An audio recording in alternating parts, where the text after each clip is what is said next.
En tout cas,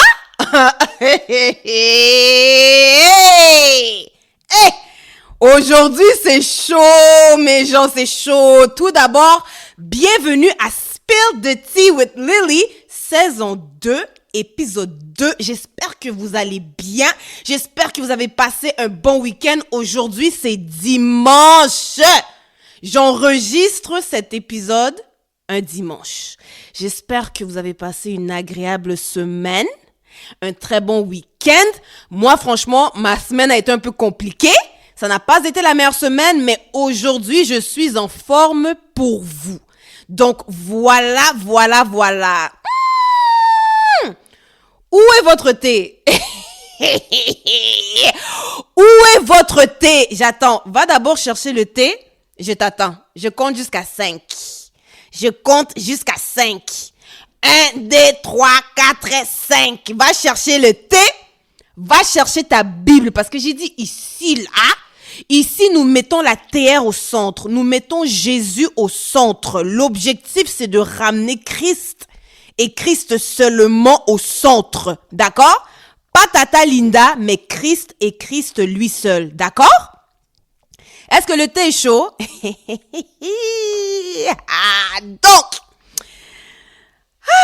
Le titre de l'épisode numéro 2 s'intitule « Soyez comme des aveugles et des sourds ». Vous avez bien entendu. Qui a dit qu'être aveugle et sourd, c'était mauvais? J'ai dit « Soyez comme des aveugles et comme des sourds ». Ah, voilà. Le thé est bon? Est-ce que le thé est bon? Ok, on y va. Bon, pourquoi ce titre? Tout d'abord, vous savez, tout le monde le sait, hein, mais un aveugle, c'est quelqu'un qui ne voit pas. Donc, ses yeux sont défectueux. Ses yeux ne fonctionnent pas. Alors, comme ses yeux ne fonctionnent pas, il a besoin d'assistance. Dans ce cas-ci, on parle le bâton utilisé par l'aveugle pour circuler. D'accord? De la même manière, un sourd, comme ses oreilles ne fonctionnent pas, il a besoin d'être assisté. Dans le cadre du sourd, ça peut être un appareil auditif pour lui permettre de mieux entendre ou du moins entendre le mieux possible. Ça peut aussi être une personne assistante qui l'accompagne et qui l'aide un peu à naviguer, quoi, qui lui montre, qui lui parle en signes, etc. D'accord? Dans les deux cas, nous voyons qu'en raison d'un manquement, d'un dysfonctionnement du corps, l'aveugle et le sourd ont besoin d'être assistés. Ils sont donc dépendants de quelque chose pour les aider. Jusque-là, c'est clair. Jusque-là, on est ensemble. Que ce soit l'aveugle et le sourd, en raison d'un manquement physique, ils ont besoin de dépendre de quelque chose d'autre qu'eux-mêmes pour les aider. D'accord? Donc, quand Tata Lily, comme moi là, je vous dis d'être comme des aveugles et des sourds, en réalité, ce que je vous demande, c'est d'être dépendant d'autre chose que de vous-même. D'accord? Je vous demande de faire comme cet aveugle, comme ce sourd, c'est d'être dépendant d'autre chose que de vous-même. D'accord? Dans votre cas, votre bâton et votre appareil auditif doivent être Dieu et Dieu seul. Est-ce que c'est clair? Le volume est bon, hein, de votre côté. Votre bâton et votre appareil auditif doivent être Dieu. Voici maintenant là où le problème vient, ok? C'est que l'être humain, il naît en pensant qu'il est autosuffisant et qu'il n'a pas besoin d'aide. C'est ça maintenant. C'est là maintenant que le problème vient, ok? Lorsque nous naissons, nous pensons que non, nous sommes self-sufficient. Ça, on dit ça en anglais. Donc, en français, littéralement, le mot veut dire autosuffisant. Nous pensons que par nous-mêmes, nous pouvons tout gérer. D'accord? Alors, qu'est-ce que Dieu va faire? Pour permettre à l'être humain de réaliser que par lui-même, il ne peut rien faire sans Dieu, Dieu va permettre des épreuves. Ok, vous vous souvenez, le dernier épisode, j'ai mis la table par rapport aux épreuves. Donc, Dieu va permettre des épreuves pour amener cette personne à se convertir et à le chercher. Ok, jusque-là, on est d'accord. Voici maintenant l'autre problème qui arrive. Lorsque maintenant cette personne se convertit, lorsque maintenant cette personne naît de nouveau, elle a compris qu'elle a besoin de Dieu. Elle a compris que par elle-même, elle ne peut rien faire. Mais elle n'est pas encore arrivée. Ok? Lorsque cette personne maintenant naît de nouveau, se convertit, elle croit que c'est par la pratique de la loi et des principes bibliques qu'elle va être autosuffisante. Donc pour elle, pour cette personne-là, la pratique de la loi, la pratique des principes bibliques, ok? Le fait d'aller à l'église, le fait de prier, le fait de jeûner, le fait de donner sa dîme, le fait de servir à l'église, le fait de prophétiser, elle pense que toutes ces choses vont lui suffire dans sa marche chrétienne. Donc, en d'autres mots, elle pense que en faisant des actes qu'on dit cultuels, c'est-à-dire qui attraient au culte, elle pense qu'elle sera autosuffisante. D'accord? Et souvent, c'est là que nous, les chrétiens, nous nous arrêtons. OK? On pense que la pratique de notre foi est suffisante. OK? Alors, quand maintenant Dieu voit ça, OK? Qu'est-ce que Dieu va faire? Il va permettre d'autres épreuves. OK? Donc, les épreuves, on ne s'en sauve pas, les amis. Quand Dieu voit ça, quand Dieu voit que le chrétien pense que c'est par la pratique doctrinale qu'il fait, qu'il est autosuffisant, qu'est-ce que Dieu va faire? Dieu va permettre d'autres épreuves pour maintenant amener cette personne à enfin être dépendant de lui seul. OK? À entrer dans l'intimité avec Dieu. OK? Donc, si je recommence, l'être humain, lorsqu'il naît, il pense qu'il est autosuffisant. Il pense qu'avec ses dons, ses talents, il peut s'en sortir. Qu'est-ce que Dieu fait? Dieu permet des épreuves pour attirer cette personne à lui. Cette personne se sent démunie face à ces épreuves, crie à l'Éternel. L'Éternel se révèle à lui en la personne de Jésus-Christ. Cette personne-là se convertit. Comme maintenant cette personne-là se convertit, elle commence à aller à l'église. Rapidement, elle devient confortable dans la pratique des actes cultuels. Aller à l'église, donner la dîme, etc., etc. Et elle pense qu'elle est arrivée. Elle pense que la vie chrétienne se limite à ça. Du coup, Dieu va encore permettre d'autres épreuves. Pourquoi? Pour ramener cette personne maintenant à lâcher prise. À lâcher prise à l'égard du culte, à lâcher prise par rapport aux pratiques religieuses. OK? C'est pour ça que je vous ai dit la semaine passée, la chrétienté ne peut pas être dissociée des épreuves. L'évangile qui dissocie la chrétienté des épreuves est un faux évangile. OK? Donc, c'est pour ça que les chrétiens, nous souffrons. Une personne qui vous dit que non, si tu nais de nouveau, tu vas arrêter de souffrir. Non, non, non, non, non. OK?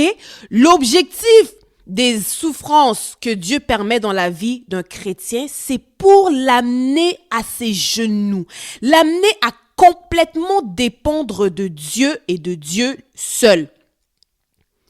OK? À ne plus se fier à son intelligence, à ne plus se fier à ses sens, à être comme un aveugle et un sourd. Un aveugle ne peut pas se fier à sa vue, à ses yeux, parce qu'il ne fonctionne pas. Un sourd ne peut pas se fier à son ouïe, à ses oreilles, parce qu'il ne fonctionne pas. OK? C'est pour ça que Dieu permet des épreuves dans votre vie. Vous n'avez pas remarqué des fois quand vous souffrez tellement, vous êtes là, vous dites, mais Seigneur, je ne comprends plus rien. C'est là même que Dieu aime. C'est ça même que Dieu aime. Quand tu arrives à un niveau de souffrance que tu dis, Seigneur, je ne comprends plus rien. Qu'est-ce qui se passe? Donc, tu mets tes mains sur la tête et tu dis, Seigneur, je ne comprends plus rien. C'est ça que Dieu aime. C'est là vraiment que tu te mets à genoux et que tu te dépouilles de tout. C'est ça. D'accord? Le truc maintenant, c'est quoi? C'est que beaucoup de chrétiens pensent que être intime avec Dieu, c'est de faire les pratiques religieuses, ok? Et plusieurs chrétiens pensent être intimes avec Dieu, mais en réalité, ils sont intimes de la loi, de la parole du pasteur et des principes bibliques. Ok? Je vais illustrer mes propos, d'accord? Dans la saison 1, je me rappelle plus c'était quel épisode. Je pense que c'était l'épisode 2. Ok? Je vous avais parlé de comment, à un moment dans ma vie, Dieu m'avait demandé d'arrêter de donner ma dîme. Ok? Parce que ça avait créé de l'orgueil en moi, etc. Bla, bla. Et Dieu avait vraiment été clair avec moi. Linda, je veux que tu arrêtes de donner ta dîme parce que ça te rend orgueilleuse et je veux pas que lorsque je vais te bénir financièrement, que tu dises que c'est parce que tu as donné ta dîme. Ok? J'ai parlé de ça. De mémoire, c'est dans l'épisode 2. Les amis, certains de vous ont été choqués. Ok? Oh non, mais comment Dieu peut te demander ça? Certains de vous même avaient douté. D'autres m'ont demandé, non, Linda, fais un autre épisode, un épisode question-réponse, parce qu'il y a des gens qui vont pas trop comprendre ton propos. J'ai dit, je ne ferai pas de question-réponse, parce que mes propos étaient clairs. Vous voyez l'intimité? Dans mon intimité, Dieu m'a dit, tu arrêtes. Ça, ce n'est pas l'évangile, ça c'est dans... Donc, vous savez, l'évangile, c'est générique. Donc, quand on prêche, on doit prêcher des généralités. Mais maintenant, chaque personne dans son intimité, il y a des choses très spécifiques que Dieu va lui dire. D'accord? Et moi, dans mon intimité, Dieu m'a dit, pour cette période de ta vie, tu vas arrêter de donner ta dîme. Et ça a choqué des gens. Pourquoi? Parce que le principe biblique dit qu'il faut donner sa dîme, n'est-ce pas?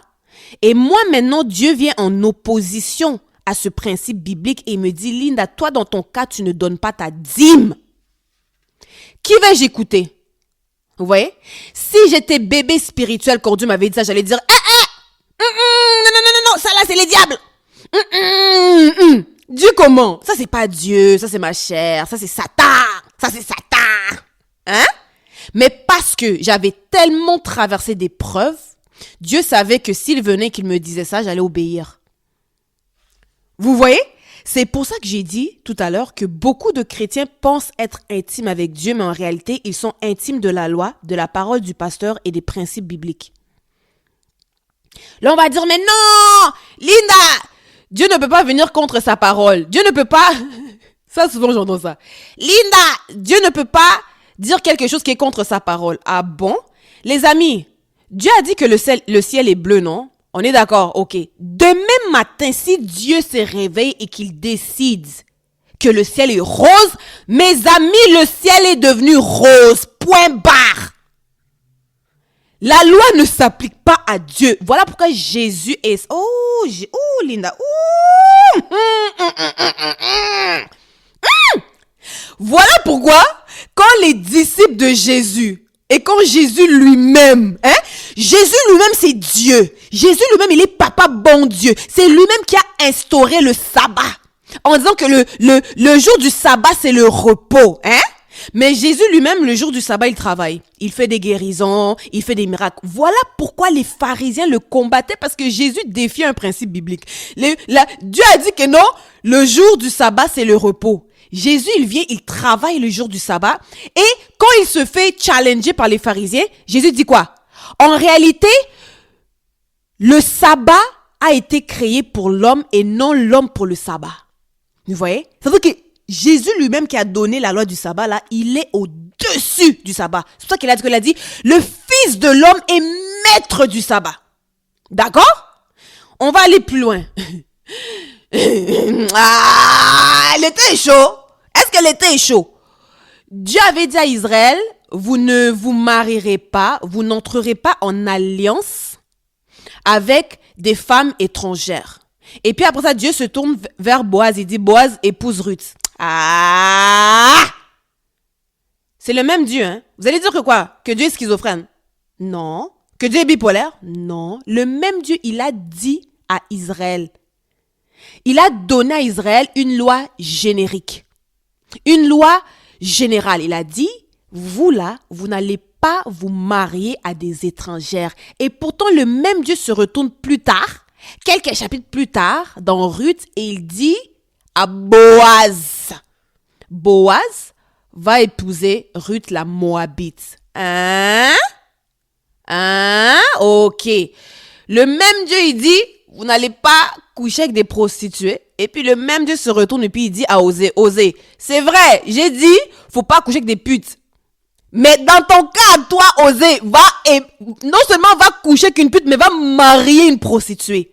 Maintenant, vous voulez défier Dieu. Vous voulez dire quoi? Non, Dieu, tu as désobéi à ta parole. Les amis, Dieu est maître de sa propre parole. D'accord? Donc, c'est clair.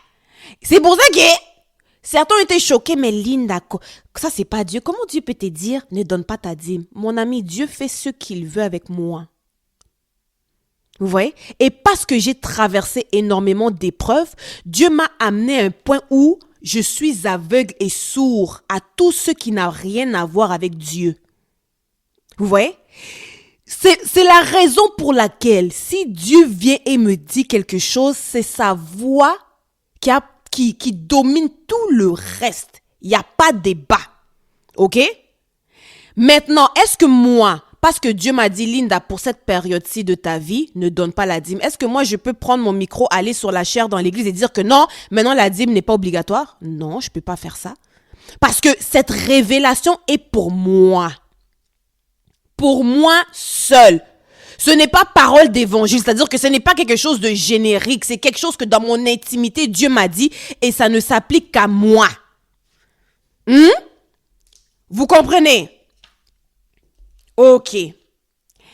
C'est pour ça que je dis souvent, je dis souvent que certains chrétiens, si le Saint-Esprit leur demande de faire quelque chose qui contredit un principe enseigné à l'Église, ils vont refuser ce que le Saint-Esprit leur dit. C'est ça maintenant le débat qu'on a aujourd'hui. Des fois, le Saint-Esprit vous parle, mais parce que ce qu'il vous a dit contredit ce que le pasteur a dit le dimanche passé, vous refusez ce que le Saint-Esprit dit. Mes amis, c'est vous qui perdez. C'est pas le Saint-Esprit qui perd, c'est pas le pasteur qui perd, c'est vous-même qui perdez. Vous comprenez? Donc, ce qui arrive, c'est que ce groupe de chrétiens-là ne sont pas aveugles ni sourds. C'est-à-dire que ils ne sont pas entièrement dépendants de Dieu comme l'aveugle est dépendant de son bâton, comme le sourd est dépendant de son appareil auditif. Pourquoi? Parce qu'ils mettent encore leur confiance sur autre chose que sur Dieu seul. Est-ce que le volume est bon? Est-ce que le volume est bon? C'est pour ça que vous traversez beaucoup d'épreuves, c'est pour vous amener à lâcher prise. C'est pour vous amener à remettre en question ce en quoi vous faites confiance. Je l'ai dit la semaine passée, non? Les épreuves ont un objectif. Les épreuves ont l'objectif de vous dépouiller.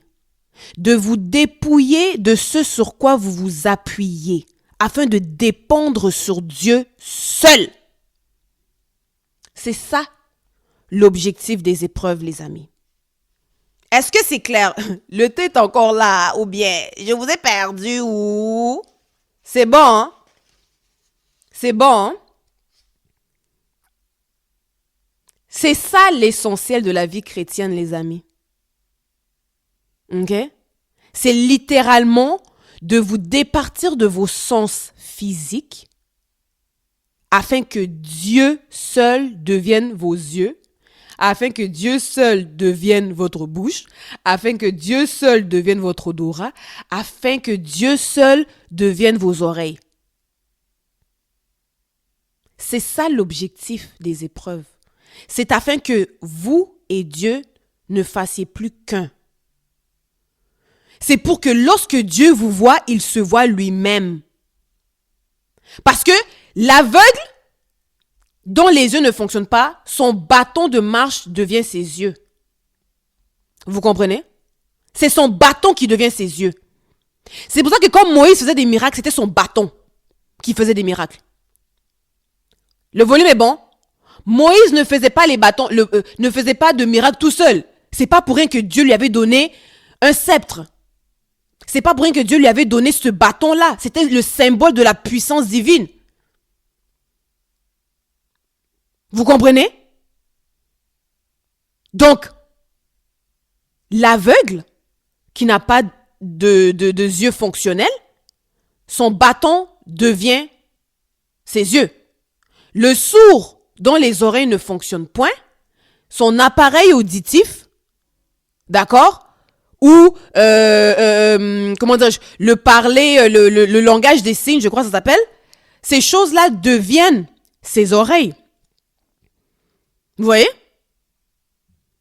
Et il s'appuie sur ces choses. C'est la même chose avec Dieu.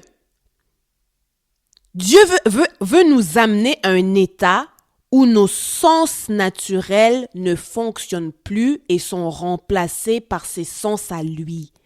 D'où le titre de mon message d'aujourd'hui, soyez comme des aveugles, soyez comme des sourds. Vous comprenez? Je fais une petite parenthèse, je vous ramène l'histoire de Jacob et Ésaü. Jacob, là, quand il a voulu obtenir la bénédiction, qu'est-ce qu'il a fait? Quand Jacob a voulu obtenir, vous irez lire vos Bibles. Quand Jacob a voulu obtenir la bénédiction de son père, il n'est pas allé en se présentant comme étant Jacob. Parce que la bénédiction, il savait que la bénédiction ne lui revenait pas, mais revenait à son frère aîné Ésaü. Alors, qu'est-ce qu'il a fait? La Bible nous dit qu'il s'est déguisé. Il s'est déguisé en Ésaü, c'est-à-dire qu'il a porté les vêtements d'Ésaü. Il s'est camouflé dans Ésaü. Il a porté des choses qui représentaient Ésaü pour que lorsque son père, qui était lui aveugle, allait le toucher, allait le sentir, il allait sentir le fils aîné et non pas Jacob. C'est la même chose avec Dieu. Soyez comme des aveugles, soyez comme des sourds. Ayez vos sens qui ne fonctionnent pas afin que vous puissiez dépendre des sens de Dieu. Vous n'avez plus de yeux, c'est maintenant les yeux de Dieu qui remplacent ça. Vous n'avez plus d'oreilles, c'est maintenant les oreilles de Dieu. C'est ça l'intimité. Ok? Quand un homme et une femme sont intimes sur le plan sexuel, qu'est-ce qui arrive? Il y a un échange de fluides. D'accord? Quand vous qui faites les papas et les mamans dans la chambre, vous qui montez au 7e ciel, vous qui faites les bracata fracata, quand vous faites les bracata, quand vous parlez en langue, il y a un échange de fluides, oui ou non? Le fluide de la femme, le fluide de l'homme, il y a un échange. C'est ça qui symbolise, qui représente l'intimité. Avec Dieu, c'est pareil, il doit y avoir un échange de sens. Tu cèdes tes sens pour prendre les sens de Dieu. C'est comme Jacob. Jacob a caché son identité, a fait taire son identité pour prendre l'identité de son frère. Et c'est là qu'il a été béni. La bénédiction, ça c'est une parenthèse, la bénédiction a lieu quand vous faites taire vos sens pour prendre les sens de Dieu. C'est ça, l'intimité. Et les épreuves servent à vous amener à un point où vous dites, Seigneur, je ne comprends plus rien. Donc, ce que je vois là, on dirait que c'est pas ça. Ce que j'entends là, on dirait que c'est pas ça. C'est ça l'objectif. C'est ça l'objectif. Et les gens qui sont spirituellement forts, ce sont les gens dont vous allez voir dans le naturel, leur sens fonctionne, mais ils font constamment taire leur sens. Ils prennent la décision de faire taire leur sens pour laisser la place au sens de Dieu. Lorsqu'ils regardent leur situation, ils ne regardent pas leur situation avec les yeux physiques, ils regardent leur situation avec les yeux de Dieu. Lorsqu'ils entendent des choses, ils font le choix de ne pas entendre avec leurs oreilles physiques, mais avec les oreilles de Dieu. D'accord? C'est ça l'objectif. Et je vais vous montrer un exemple dans la parole de Dieu, d'accord? Laissez-moi ouvrir ma Bible ici. Je vais vous montrer un exemple, ok, de ce que moi j'appelle deux types de chrétiens, ok? D'un côté, nous avons le chrétien dont les sens naturels fonctionnent. Donc, lui, au lieu d'être aveugle et sourd, lui, il préfère ses sens, hein? Et il n'est pas dans l'intimité. Donc, un chrétien qui marche selon ses sens physiques, c'est un chrétien qui n'est pas dans l'intimité. Vous allez me prendre le passage suivant. Marc chapitre 8. Marc chapitre 8. Les versets 10 et 30. C'est un passage qui est long. Je vais vraiment prendre le temps de bien le lire pour que ce soit clair. Nous allons voir ici deux types de chrétiens. D'accord? D'un côté, vous allez voir les chrétiens qui ne sont pas morts à leur sens, donc qui ne sont pas aveugles, qui ne sont pas sourds. Et de l'autre côté, vous allez voir vraiment maintenant les chrétiens qui sont dans l'intimité avec Jésus. D'accord? Donc, Marc, chapitre 8, versets 10 à 30. Soyez patients, je vais prendre le temps de bien disséquer. OK? Donc, je vais commencer la première section. Le titre, c'est « Un signe du ciel demandé par les pharisiens ». Le levain des pharisiens. OK? Donc, verset 10. Aussitôt, il monta dans la barque avec ses disciples. Donc, on parle ici de Jésus. Et se rendit dans la contrée de Dalmanutha. Les pharisiens survinrent, se mirent à discuter avec Jésus et pour l'éprouver, lui demandèrent un signe venant du ciel. Jésus, soupirant profondément en son esprit, dit « Pourquoi cette génération demande-t-elle un signe ? Je vous le dis en vérité, il ne sera point donné de signe à cette génération. » Puis, Jésus les quitta et remonta dans la barque pour passer de l'eau sur l'autre bord. Verset 14. Les disciples avaient oublié de prendre des pains. Ils n'en avaient qu'un seul avec eux dans la barque. Jésus leur fit cette recommandation. Gardez-vous avec soin du levain des pharisiens et du levain d'Hérode. Les disciples raisonnaient entre eux et disaient, c'est parce que nous n'avons pas de pain. Jésus, l'ayant connu, leur dit, pourquoi raisonnez-vous sur ce que vous n'avez pas de pain? Êtes-vous encore sans intelligence et ne comprenez-vous pas? Verset 18. Avez-vous le cœur endurci? Ayant des yeux, ne voyez-vous pas? Ayant des oreilles, n'entendez-vous pas? Et n'avez-vous point de mémoire? Quand j'ai rompu les 5 pains pour les 5000 hommes, combien de paniers pleins de morceaux avez-vous emporté? 12, lui répondirent-ils. Et quand j'ai rompu les 7 pains pour les 4000 hommes, combien de corbeilles pleines de morceaux avez-vous emporté? 7, répondirent-ils. Et il leur dit, ne comprenez-vous pas encore? Vous voyez ici, ça c'est les premiers types de chrétiens. La Bible ici nous dit, au verset 18, qu'ils ont des yeux, mais ne voient pas. Ils ont des oreilles, mais n'entendent pas. Ça veut dire, quand il dit, donc ils ont des yeux pour de vrai. Ils sont pas aveugles. Leurs yeux fonctionnent. Ils ont des oreilles pour de vrai. Leurs oreilles fonctionnent, d'accord? Mais pourquoi Jésus leur dit, s'ils ne sont pas aveugles et qu'ils voient, s'ils ne sont pas sourds et qu'ils entendent, pourquoi est-ce que Jésus leur dit, ne voyez-vous pas? Pourquoi est-ce que Jésus leur dit, n'entendez-vous pas? Le voir et l'entendre là dont Jésus parle, c'est dans le spirituel. En d'autres mots, ce que Jésus dit, c'est que malgré que vous avez des yeux, vous ne voyez pas comme moi je vois. Malgré que vous avez des oreilles, vous n'entendez pas comme moi j'entends. Vous utilisez vos sens physiques au lieu d'utiliser vos sens spirituels. Et Jésus était étonné. Parce que ce que Jésus voulait, c'est que, quoi qu'ils ont des yeux, Jésus voulait qu'ils soient comme des aveugles, c'est-à-dire dépendants de sa vision à lui. Quoi qu'ils ont des oreilles, d'accord, Jésus voulait qu'ils soient dépendants de ses oreilles à lui. C'est pour ça que le titre d'aujourd'hui, c'est « Soyez comme des aveugles, soyez comme des sourds ». Je continue. La prochaine section s'intitule « Guérison d'un aveugle à Bethsaïda ». Là, maintenant, on va voir les chrétiens maintenant qui sont intimes. D'accord? Verset 22.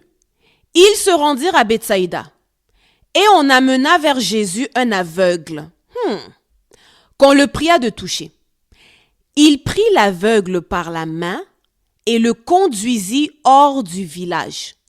Puis, il lui mit de la salive sur les yeux, lui imposa les mains et lui demanda s'il voyait quelque chose. L'aveugle regarda et dit, « J'aperçois les hommes, mais c'est comme si j'en vois comme des arbres et qui marchent. » Donc il dit, « Je vois des hommes, mais j'en vois comme si ils sont comme des arbres et ils sont en train de marcher. » L'aveugle a vu des arbres qui marchent. Est-ce que vous vous rendez compte? L'aveugle, là, il a vu des arbres qui marchent. Qu'est-ce qui s'est passé ici? Quoiqu'il était aveugle, quoique ses yeux ne fonctionnaient pas, Jésus lui-même lui a donné ses yeux à lui pour qu'il puisse voir dans l'esprit. Vous voyez? Et ensuite, on voit au verset 25, Jésus lui mit de nouveau les mains sur les yeux et quand l'aveugle regarda fixement, il fut guéri et vit tout distinctement. Alors Jésus le renvoya dans sa maison en disant « N'entre pas au village ». Vous voyez la différence? D'un côté, vous avez les disciples qui ont des yeux, mais Jésus leur dit « Comment vous avez des yeux mais vous ne voyez pas ?» Okay? Et de l'autre côté, vous avez un aveugle dont les yeux ne fonctionnent pas, mais qui, grâce à Jésus, grâce à la vision divine, grâce aux yeux de Christ, il est capable de voir. Il est capable de voir une réalité spirituelle. Ok? C'est clair. Ensuite, la prochaine section, c'est de versets 27 à 30. Le titre, c'est « Jésus sur le territoire de Césarée de Philippe, opinions diverses sur le Christ, confession de Pierre ». Jésus s'en alla avec ses disciples dans les villages de Césarée de Philippe et il leur posa en chemin cette question. « Qui dit-on que je suis ?» Ils répondirent « Jean-Baptiste, les autres Élie, les autres l'un des prophètes. » « Et vous ?» leur demanda Jésus. « Qui dites-vous que je suis ?» Pierre lui répondit « Tu es le Christ. » Jésus leur recommanda sévèrement de ne dire cela de lui à personne. Dans un autre endroit dans les évangiles, lorsque Pierre dit à Jésus qu'il est le Christ, qu'il est le Messie, Jésus lui dit ceci, il lui dit « Pierre, tu es béni d'entre les hommes, car ce n'est ni la chair ni le sang qui t'a révélé cette chose, mais c'est mon Père qui est dans les cieux. » Ça veut dire que quand Pierre a eu la révélation que Jésus était le Christ, à ce moment-là, c'est parce que le Père céleste lui avait donné des yeux spirituels et des oreilles spirituelles. Donc, vous voyez, au verset 27, au verset 28, certains disent, ah, on dit que tu es Jean-Baptiste. D'autres disent que tu es Élie. D'autres disent que tu es l'un des prophètes. OK? Et puis Jésus dit, mais vous, qu'est-ce que vous croyez que moi je suis? Et Pierre reçoit une révélation divine et il dit, tu es le Christ. Vous voyez? Ce n'est ni la chair, ni le sang qui lui ont donné cette révélation. Ce ne sont pas ses sens physiques qui lui ont révélé cette chose, mais c'est plutôt les sens divins. Donc, à cette seconde-là,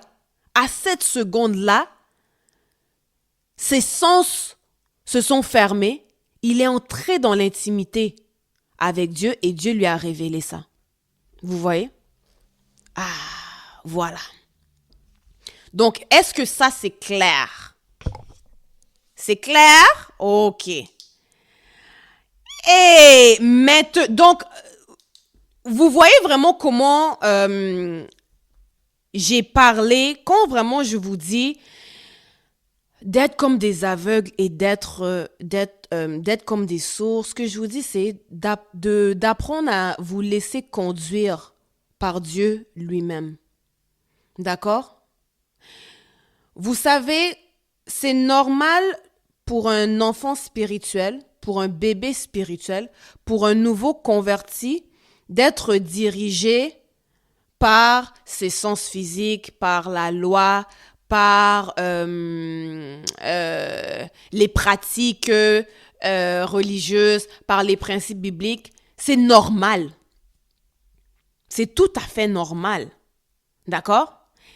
Mais vient un temps où Dieu veut vous amener à ne plus dépendre de ces choses. Non pas que ces choses sont mauvaises, mais parce que ces choses ne sont pas suffisantes. Vous avez besoin de plus. C'est la raison pour laquelle c'est important de ne jamais vous limiter à ce que vous connaissez. Dieu vous appelle à davantage de choses, à davantage de connaissances, à davantage de croissance divine, à davantage d'intimité. Ne pensez jamais que vous êtes arrivé. Avec Dieu, le jour où tu penses que tu as compris Dieu, c'est qu'il n'est plus Dieu. OK? On n'est jamais arrivé, on est constamment en train d'entrer en profondeur dans cette intimité-là avec le Christ. D'accord? Voilà. Maintenant. Tea time. Allez réchauffer votre thé, les amis. Allez réchauffer votre thé. C'est maintenant le tea time. Tan, tan, tan, tan. Tan, tan, tan, tan.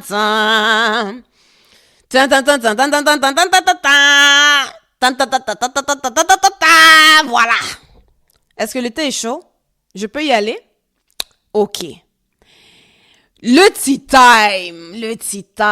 tea time que j'ai choisi, c'est pour vous illustrer. C'est vraiment pour vous illustrer l'intimité avec Christ. D'accord? L'intimité avec Christ. OK? Et je vais vous partager un grain de vie. Et comment dirais-je?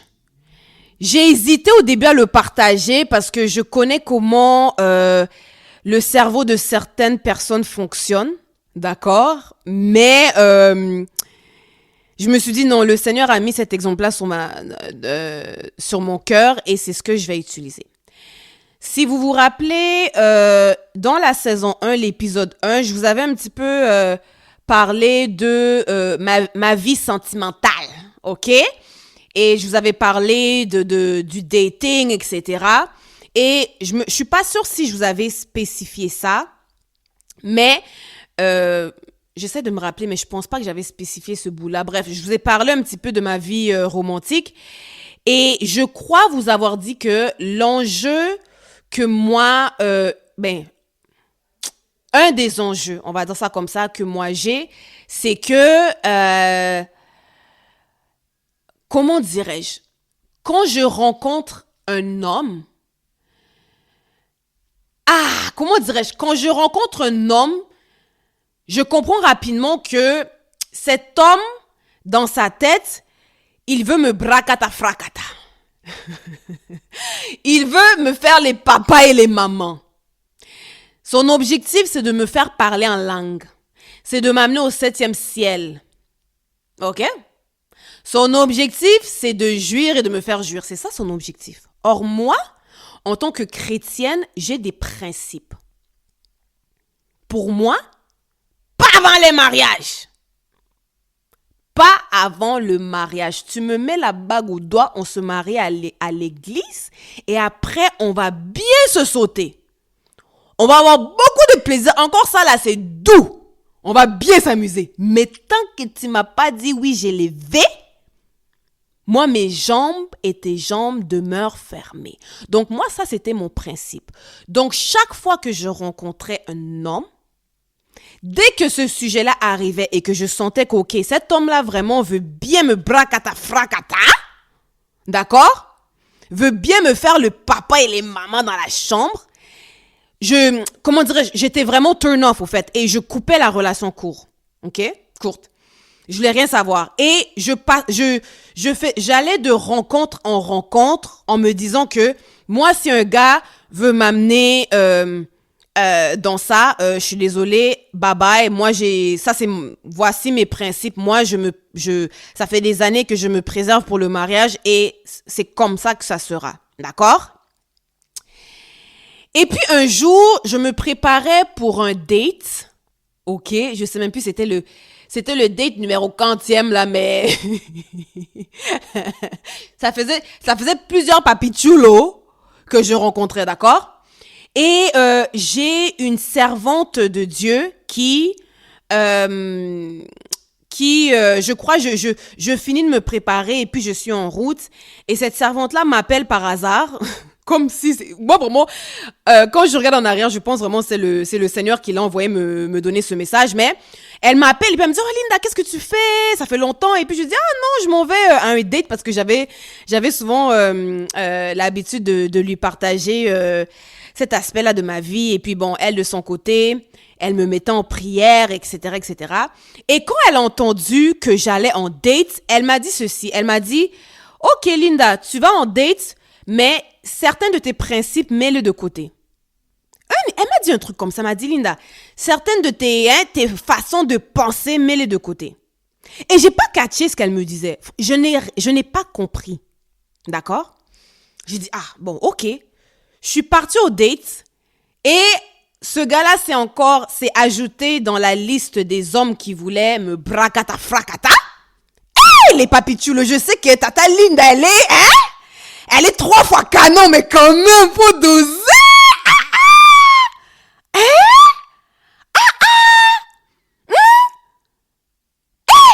Beauté évangélique, taille prophétique, t'as vu? De ce côté-là, vous n'êtes pas aveugle. Laissez Tata Linda respirer, quoi. Soyez un peu sérieux, mes papichulos. Je sais, de ce côté-là, vous n'êtes pas aveugle. Vos yeux, vous voyez vraiment bien. Vous voyez bien. Ah, mais laissez-moi un peu doser. Mariez-moi, quoi. C'est moi le bracata fracata. Ah, vous êtes compliqué, hein? Donc, j'essaie. Mais papichulo, je sais, hein? Tata Linda, vraiment, hein? C'est beauté évangélique, taille prophétique, comme une tantine dit souvent. Mais les amis, respectons-nous vivants, marions-nous vivants, hein? Bref, ce garçon-là, avec qui je suis allée dans un date, m'a fait comprendre que, voilà. Malheureusement, les amis, c'est l'esprit du temps actuel, c'est ça. Beaucoup d'hommes sont des lapins chauds, quoi. Je comprends, mais quand même. Et quand j'ai vu ça, j'ai dit, ah non, vraiment un autre. Et puis, je l'ai barré, quoi, je l'ai mis de côté. Et une semaine plus tard, cette servante de Dieu m'appelle. Et ça, franchement, c'était poussé par le Saint-Esprit parce que j'étais comme en prière, j'étais un petit peu triste, ok? Donc, quand elle m'a appelé, c'était comme le timing était impeccable. J'étais sur mon divan et puis j'étais triste. J'ai dit, ah, Seigneur. Ah! Mais moi, maintenant, je me marie comment, papa? Tous ces hommes-là veulent seulement me sauter. Hein, papa? Ça m'a comme un peu, j'étais comme découragée parce que j'ai dit, Seigneur, moi, je veux t'honorer. Moi, j'ai des principes, je peux pas, Et comme par hasard, pendant que je pense à ça, cette servante de Dieu m'appelle. Elle me dit, ah, Linda, comment ça va? Et elle a senti dans ma voix que j'étais pas trop bien, mais je voulais pas en parler. Et puis elle me dit, oh, comment s'est passé ton rendez-vous galon que tu étais allée l'autre fois? J'ai dit, ah, servante. Ah, tantine, laisse. Laisse celui-là encore, c'est un autre qui veut me bracata fracata. Et lui, là, vraiment, c'était clair et tout. Et j'ai dit à cette tantine-là, j'ai dit non, franchement, j'ai décidé de passer à autre chose parce que ça, c'est un autre encore qui veut me sauter, quoi. Et quand j'ai dit ça à cette servante de Dieu, elle m'a dit, elle a souri et puis elle m'a dit, Linda, tu te rappelles quand tu es allée dans ton date, ce que je t'avais dit? J'ai dit, oh, tu m'avais dit quoi? Elle dit, je t'avais dit, parce que je te connais très bien, je t'avais dit, Linda, certains principes que tu as, tu dois les mettre de côté. Et elle me dit, si tu remarques bien, je te parlais en code. Elle a dit, si tu remarques bien, quand je t'ai dit ça, je te parlais en code. J'ai dit, je lui ai dit, mais tantine, de quel principe tu parles? Elle dit, ce principe-là, là, que tu dis que chaque fois qu'un homme te fait comprendre indirectement que, hein, sexuellement, voilà, quoi. Il est présent. Il coche présent, tu barres le mec. Et ça, c'est un principe que tu as qui te bloque. Hey. Et quand elle m'a dit ça, les amis, ça m'a choqué. J'ai dit, servante, qu'est-ce que tu veux dire? Et elle me dit, Linda, tu sais comment moi je prêche l'abstinence avant le mariage, tu sais. Et cette servante, les amis, craint Dieu. Donc, après la Vierge Marie, là, c'est elle-même. Et elle me dit ceci. Elle me dit, dans ton cas à toi, voici ce que Dieu me dit pour toi. Dans ton cas à toi. OK? Parce que tous les hommes, elle a bien dit, ça, ce n'est pas l'évangile. Ça, c'est dans ton cas à toi, la sagesse dit que. OK? Que si tu rencontres un homme qui te plaît et tu lui plais, vous décidez de vous mettre en relation. OK? La sagesse dans ton cas à toi, OK? Pour ne pas tomber dans l'impudicité, pour ne pas faire de bêtises, OK? Et être dans les voies divines, ce que tu vas faire, c'est que si tu vois que non, toi et ce mec-là, ça va, ça connecte. Si tu veux, ce que tu fais, c'est que tu prends cet homme, tu l'amènes chez tes parents, vous vous présentez auprès de vos parents, d'accord? Tu dis, maman, papa, voici cet homme tel, et tu demandes à tes parents de prier pour vous et de vous bénir. Ça, c'est si toi et lui, vous voyez que non, cette relation peut éventuellement amener au mariage. Tu l'amènes chez tes parents, tu demandes à tes parents de prier pour vous, de prier pour votre union, de mettre le sceau de la bénédiction divine et de vous déclarer vraiment que non, devant Dieu, vous êtes un couple. Elle m'a dit ceci, elle m'a dit, à partir du moment où tes parents ont prié pour vous et vous ont imposé les mains, si après vous voulez bracata fracata, c'est bon. J'ai dit, hein? J'ai dit quoi? Mes amis, façon dont j'ai refusé ça tellement que j'étais choquée. J'ai dit, hein? Elle m'a dit, oui, Linda. L'essentiel, comme les parents sont les dieux sur terre, hein, l'essentiel, c'est que vous avez fait le processus de recevoir la bénédiction des parents. Après ça, si vous voulez bracata fracata, il n'y a pas de problème. Je pèse mes mots ici parce que je sais qu'il y a des gens qui vont mal interpréter ce que je dis. Voilà pourquoi je prends le temps. Quand j'ai entendu ça, directement, j'ai refusé. Je n'ai pas discerné que c'était Dieu. Pourquoi j'ai refusé? Parce que ça allait contre mes principes bibliques de me garder jusqu'au jour du mariage. Jusqu'au jour, jusqu'au jour là où on va devant l'église là, et qu'on le pasteur nous bénit. Moi, ça allait contre tout ce en quoi je croyais. D'accord? Or, ce que je ne réalisais pas à ce moment-là, c'est qu'elle disait vrai parce que nous, chez les Africains, comme vous le savez, le mariage qui compte, et même dans la Bible, le mariage qui compte, c'est lorsque c'est le mariage coutumier, quoi. Donc, le mariage coutumier, dans sa plus simple expression, c'est un couple qui reçoit la bénédiction des parents, la bénédiction des familles. C'est ça le mariage coutumier. On est d'accord en tant qu'Africains. Et même quand vous regardez dans la Bible, il n'y avait pas de mariage à l'église. Dans la Bible, le mariage, c'était les parents qui vous bénissaient, les familles qui s'acceptaient, et puis badabim, badaboum. Vous voyez? Donc, techniquement, cette servante de Dieu avait raison. Quand elle me disait, va chercher la bénédiction chez les parents t'imposent les mains, et puis c'est bon. D'accord? Mais moi, tellement que ça m'a choqué, j'ai refusé la révélation. 2 mois, et puis j'ai oublié. Par respect, j'ai dit, ok, Tantine, merci beaucoup. En tout cas, je vais y penser, je vais prier par rapport à ça. Vous voyez, tout à l'heure, je vous ai dit quoi? J'ai dit, quand on n'est pas dépendant à 100% de Dieu,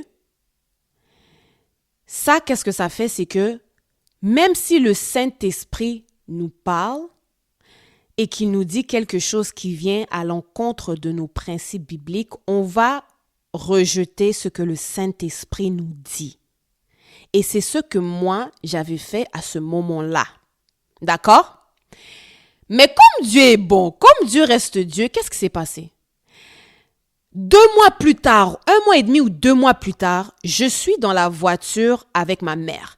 Et ma mère, c'est quelqu'un à qui je dis tout, donc elle est au courant de tous mes rendez-vous galants. Elle est vraiment au courant de tout. Quand je vais dans un rendez-vous, je lui dis, maman, je vais telle place, il faut quand même qu'elle sache ce que je suis, tu vois, par mesure de sécurité.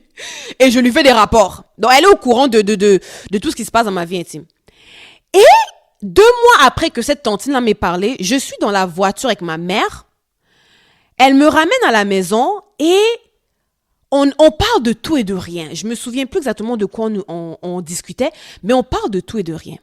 Et de nulle part, mais quand je vous dis de nulle part, je ne pense même pas qu'on parlait de relations intimes, de mariage, franchement, honnêtement, là, je ne pense même pas qu'on parlait de mariage ou de relations intimes.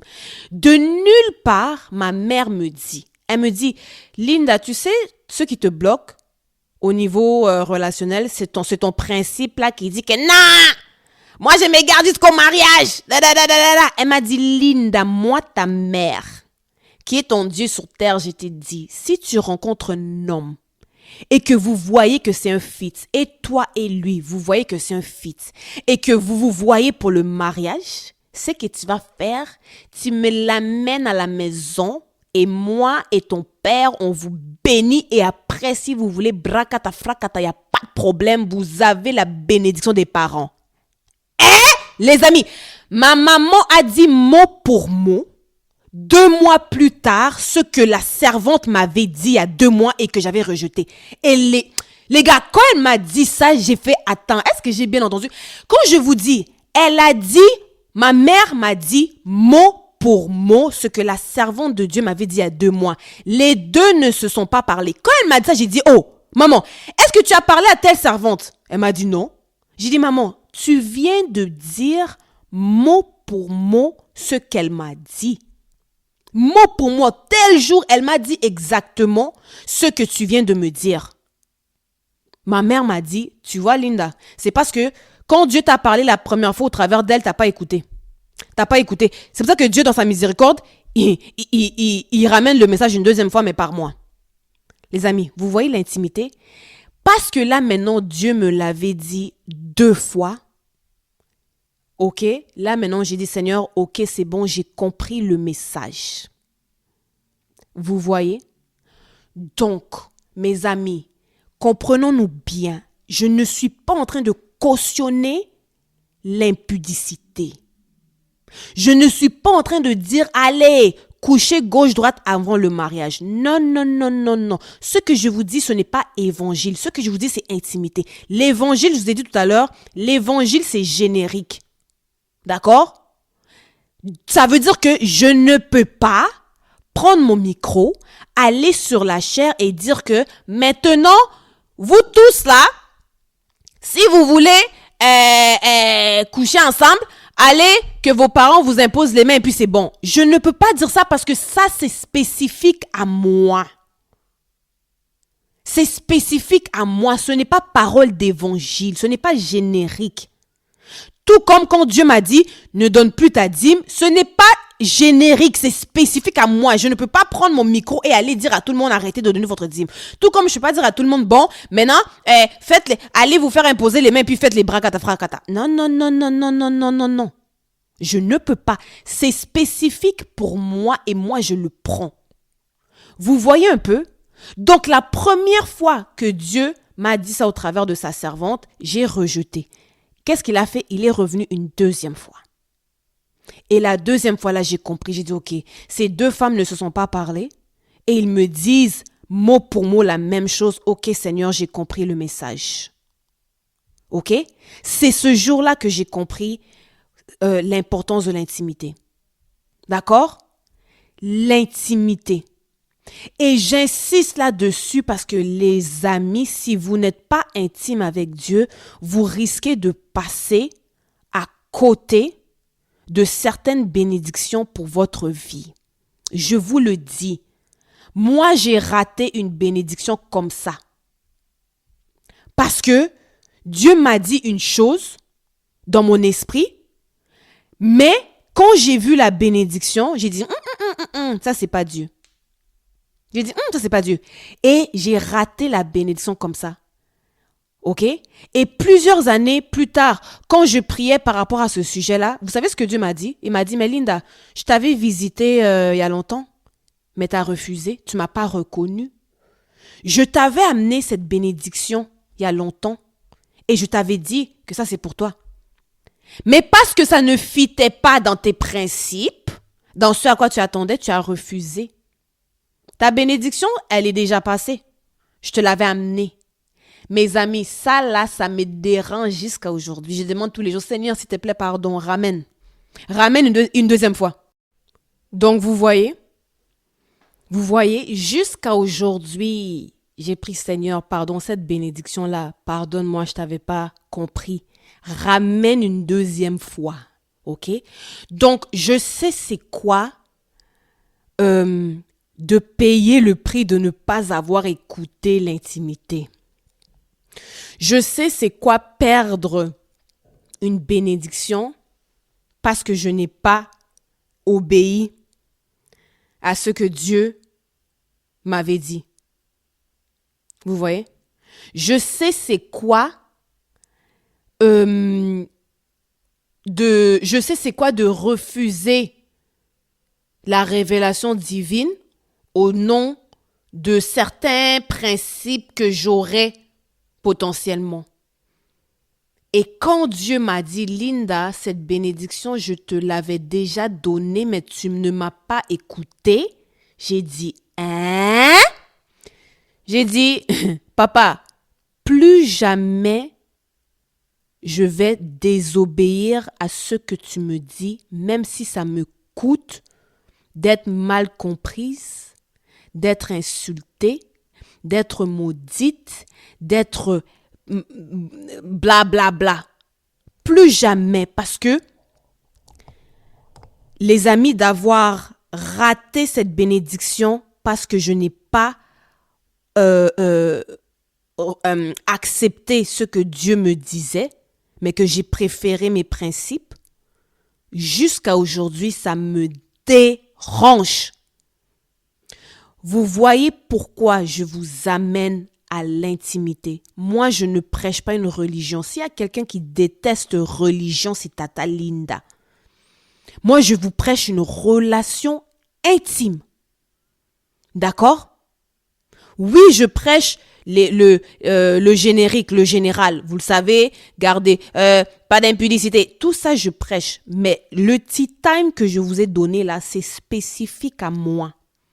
Faut pas ici déformer mes propos, mais parce que j'en connais. Certains sont et leur esprit là, c'est façon.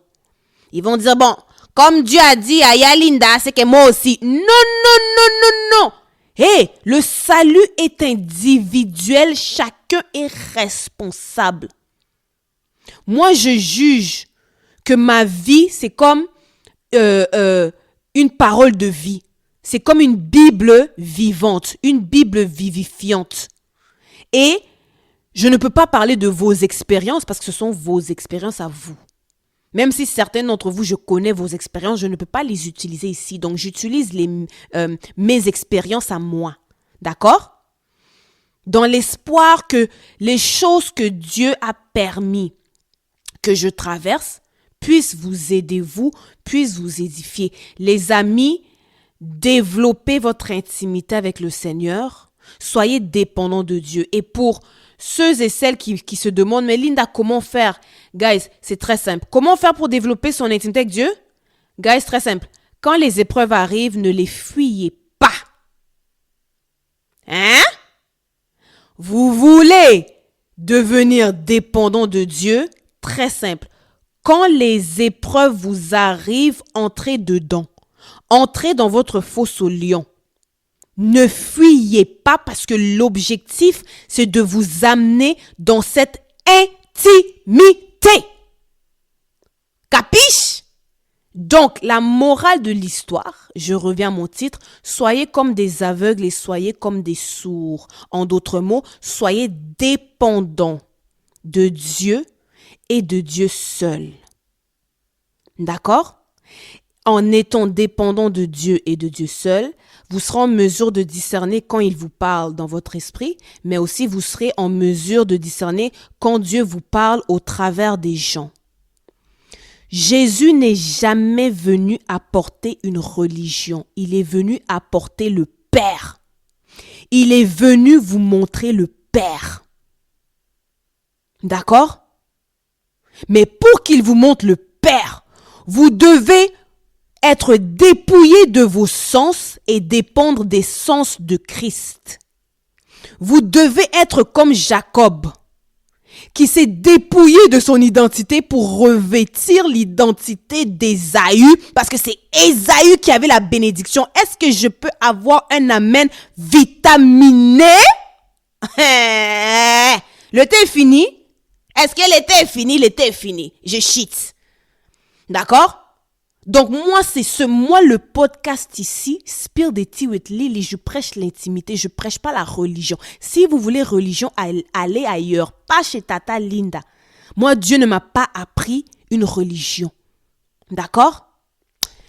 Donc sur ce, j'espère que vous avez kiffé. Je vous fais des gros bisous et on se reparle quand? On se reparle la semaine prochaine. Bye!